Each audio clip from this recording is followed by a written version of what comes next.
Sean Wilson, your 2015 November NYAC Cadet Men's Epee Champion. Now Sean, you came away with the win today, but for Alliance, this was a huge event for you guys. You guys had 4 fencers in the top 25, and your teammate Jonathan PISKOVATSKOV, thank you, took bronze. Yeah. Alliance is just pouring on here, becoming one of the premier epee clubs in the country. Describe the environment that you experience at Alliance. There's a lot of fencers. We have great facilities, great coaches. Our coaches care a lot. You know, if you're struggling with something or you need help with something, you can always go to your coach and you can say, hey, I'm having trouble with this in my bouts, and then they'll talk to you and maybe watch your bout and they'll tell you what you can do to fix that. And there's just really, it's like a nurturing environment, and they really want you to improve and do well.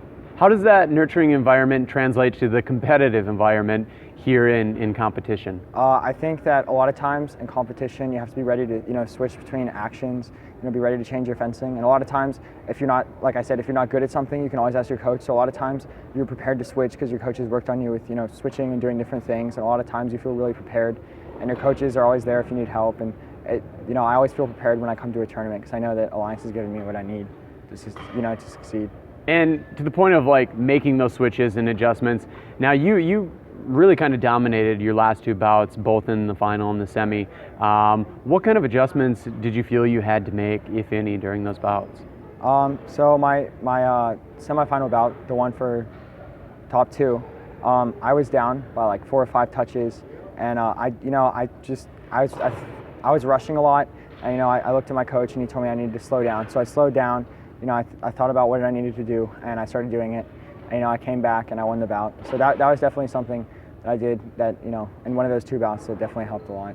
So. And you mentioned rushing. Do you feel like that's kind of one of the challenges that you experience frequently, or? Oh yeah, definitely. That's definitely one of the problems. And, a lot of people's fencing, you rush, you get excited at tournaments. There's a lot of adrenaline going on, but sometimes you just have to tell yourself, to sit back, think about what you're doing and calm down.